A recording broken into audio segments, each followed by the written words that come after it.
পূর্ব বর্ধমান শুধুমাত্র একটি ভৌগোলিক এলাকা নয়, এটি এক ঐতিহ্যের প্রাণ, বিশ্বাসের মন্দির ও বিজ্ঞানের নবজাগরণ। সর্বমঙ্গলা মন্দিরের দেবভক্তি, নবগ্রামের ১০৮ শিব মন্দিরের স্থাপত্য শিল্প, বর্ধমান সায়েন্স সেন্টারের বিজ্ঞানমনস্ক পাঠশালা, কঙ্কালেশ্বরী মন্দিরের মানবিক স্পর্শ, রমনার বাগান, চিড়িয়াখানার প্রকৃতি পাঠ, এই সব মিলেই গড়ে ওঠে এক সমন্বিত, সমৃদ্ধ ও সচেতন পূর্ব বর্ধমান।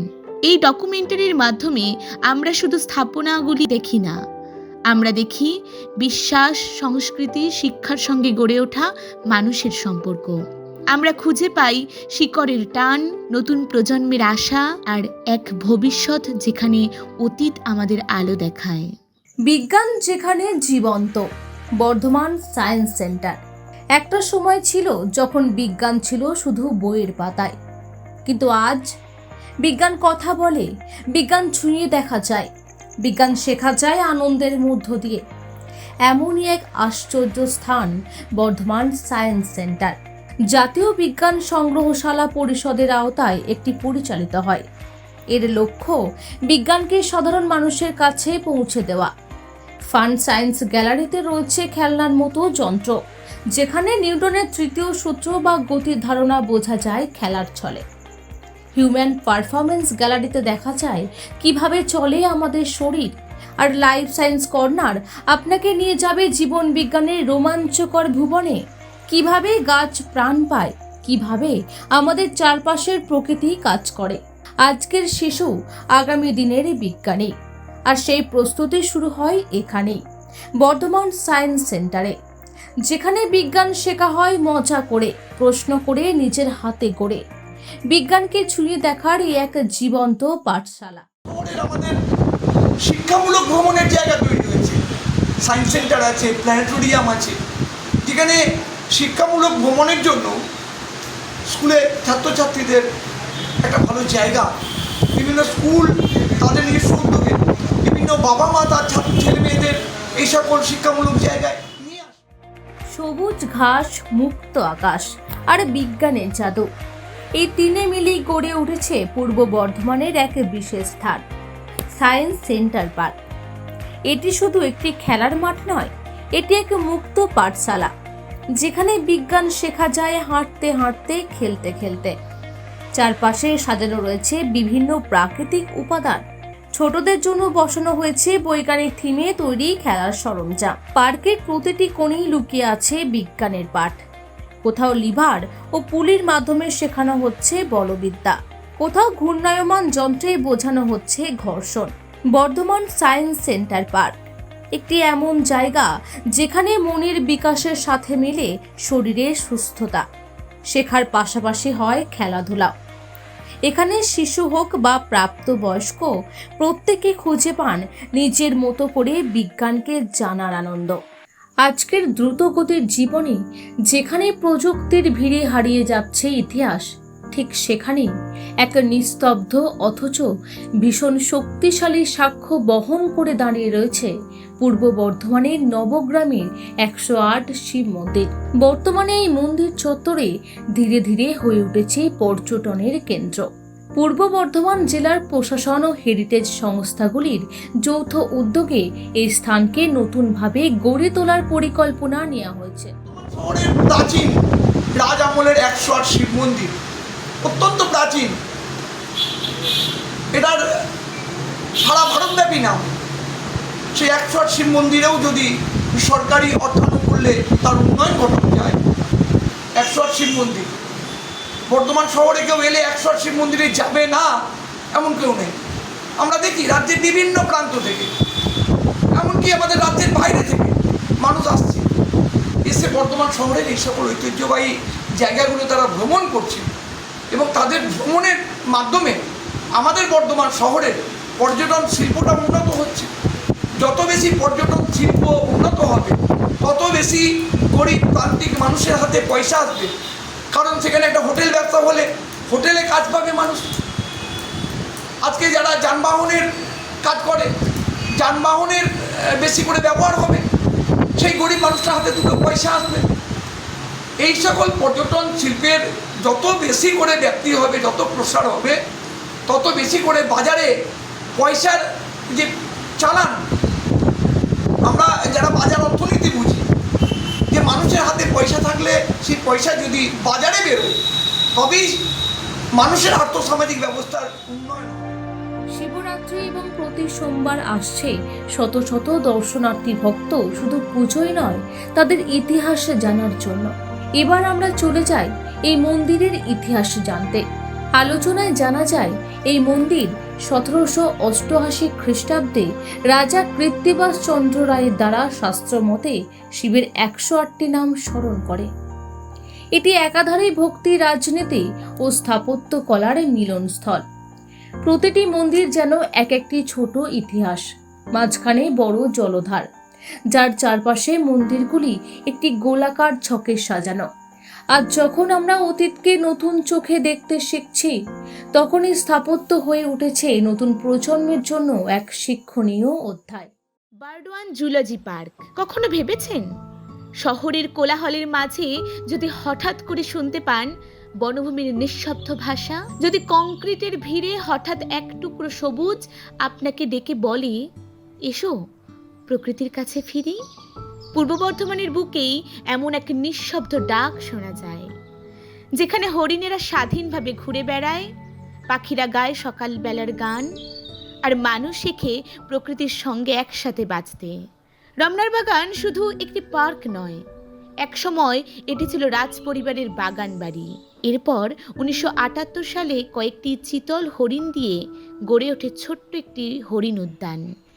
সময়ের সঙ্গে সঙ্গে সেই ছোট্ট উদ্যানই আজ একটি স্বীকৃত চিড়িয়াখানা। প্রায় 70টিরও বেশি প্রজাতির প্রাণী এখানে একে অপরের সান্নিধ্যে থাকে, যেন এক বিশাল পরিবার। স্কুলের ছাত্রছাত্রীরা এখানে এসে শেখে পরিবেশ রক্ষা, প্রাণীদের মর্যাদা এবং প্রকৃতির সাথে সহাবস্থান। ছবি আর শব্দে তৈরি নেচার ইন্টারপ্রিটেশন সেন্টারে তারা দেখে পরিবেশ কিভাবে আমাদের জীবনের অংশ। রমনার বাগান এখন আগের থেকেও এগিয়ে যেতে চায়। আসছে নতুন প্রজাতির প্রাণী, তৈরি হচ্ছে আধুনিক নিরাপত্তা ও দর্শক সহায়ক ব্যবস্থা। পূর্ব বর্ধমান কৃষি নির্ভর এই জেলার প্রতিটি অলিগলি যেন এক একটি কাহিনীর গল্প বলে। তারই এক প্রান্তে দাঁড়িয়ে আছে এক দেবী, কঙ্কালেশ্বরী। আজ আমরা যাচ্ছি সেই কঙ্কালেশ্বরী কালী মন্দিরে। মায়ের নাম কঙ্কালেশ্বরী।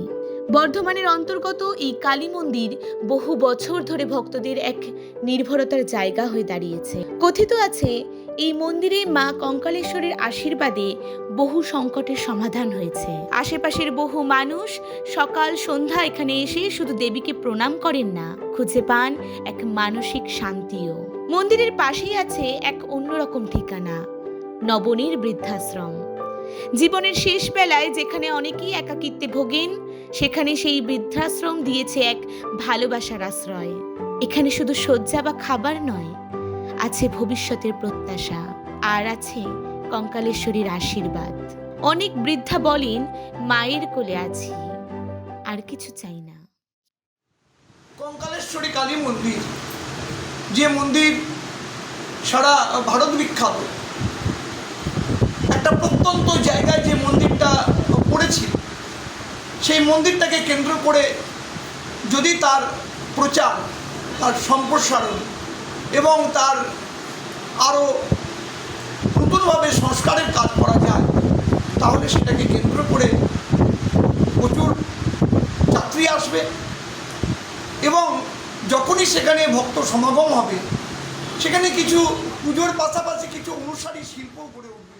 প্রাচীন সভ্যতার পদচিহ্ন যেখানে ছড়িয়ে আছে প্রতিটি ইট পাথরে, সেখানেই দাঁড়িয়ে আছে এক অনন্য মন্দির, সর্বমঙ্গলা মন্দির। পূর্ব বর্ধমান শহরের প্রাণকেন্দ্রে অতি সাধারণ পরিবেশে লুকিয়ে আছে এক অসাধারণ ধর্মীয় ও ঐতিহাসিক তাৎপর্য। মন্দিরটির প্রতিষ্ঠা হয়েছিল 1750 খ্রিস্টাব্দে। বর্ধমান রাজবংশের পৃষ্ঠপোষকতায় এই মন্দির নির্মিত হয়। আমাদের বাদশাহরা একটি পুকুরে মা আমাদের সেই মা স্বপ্নাদেশ বর্ধমান মহারাজ মহারাজ মাকে ঢাক ঢোল বাজিয়ে পুজো করে মাকে নিয়ে এসে মায়ের এখানে প্রতিষ্ঠা করে। সেই থেকেই মায়ের পুজো করে। সর্বমঙ্গলা দেবী ছিলেন রাজবাড়ির কুলদেবী। রাজা তেজচন্দ্রের সময়ে মন্দিরটি বিশেষ গুরুত্ব পায় এবং রাজবাড়ির উৎসব যেমন দুর্গাপুজো এখান থেকেই সূচিত হতো। শুধু ভক্তির কেন্দ্র নয়, সর্বমঙ্গলা মন্দির স্থানীয় জনজীবনের এক অবিচ্ছেদ্য অংশ।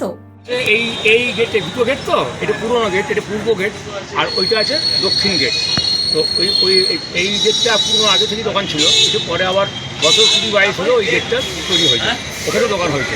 আমাদের এখানে মোটামুটি গোটা 15টা দোকান আছে, আর ওখানে আছে পার্মানেন্ট 3টে দোকান। প্রতিদিন ভোর থেকে সন্ধ্যা পর্যন্ত চলে পূজার্চনা।